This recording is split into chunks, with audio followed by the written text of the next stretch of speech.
Okay guys, you know the drill. As always, hit that subscribe button down below. I want to get this channel above 200 subscribers after this video. I'm going to be doing a post-game reaction to every Habs game this season the morning after, and as always, you can expect more Habs content on this channel. First off, how great is it to have the NHL back, specifically this All-Canadian division? The game between the Montreal Canadiens and the Toronto Maple Leafs was a fantastic game from start to finish last night.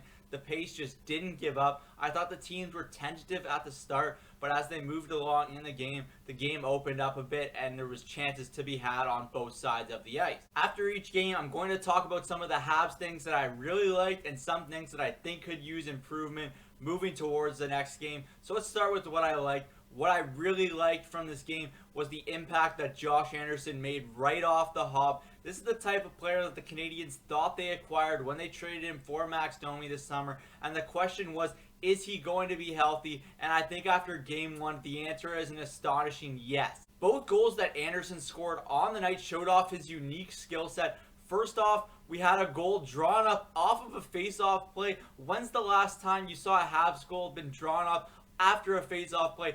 I can't remember, but it's definitely refreshing to see. We saw Anderson's quick release on that goal, and it's nice to see that he still has that finishing touch around the net. His second goal, when he drove down the wing using his size and his speed to score that goal, that's a very encouraging sign for someone who's had shoulder issues in the past.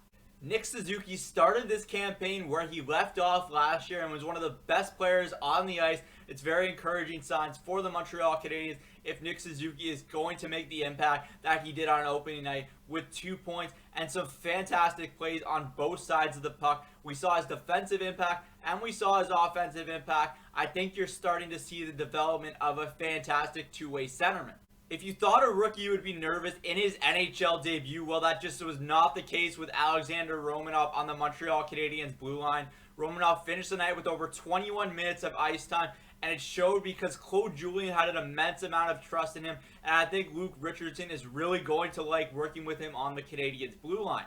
This is the type of player that can really elevate the Canadiens' ceiling. He can move the puck. He can defend well. He was making plays that I was curious if he was going to do at this level. He walked the line on the power play like a seasoned veteran, and I think that goes to show you the impact that Romanov can really have on this team now and moving forward into the future. Tyler Toffoli was another player I came away very impressed with after game one. He made 3 or 4 passes that I wasn't sure he had in his toolbox, but it's clear he has a playmaking side to his game as well, besides that lethal release on his shot. I also think he made a big difference on the power play, and it showed when the Canadiens scored their first goal. He was a big part of that. Now let's talk about some things that didn't exactly go the Canadiens' way in game one. I didn't think Joel Edmondson had a great debut for the Canadiens. He got unlucky on one of the Leafs goals where his stick broke on the penalty kill, but I just didn't think he was mobile. He looked very shaky all night long, but I'm willing to give him the benefit of the doubt. Let's give him 5 or 6 games,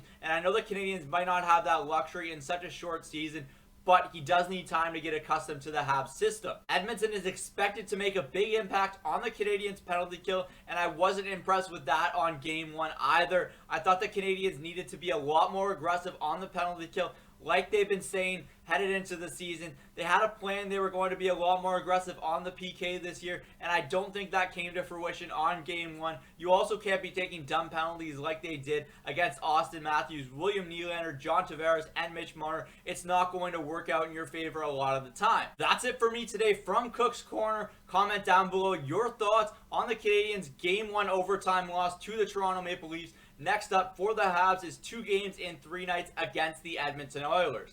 I'm Zach Cook. We'll see you later.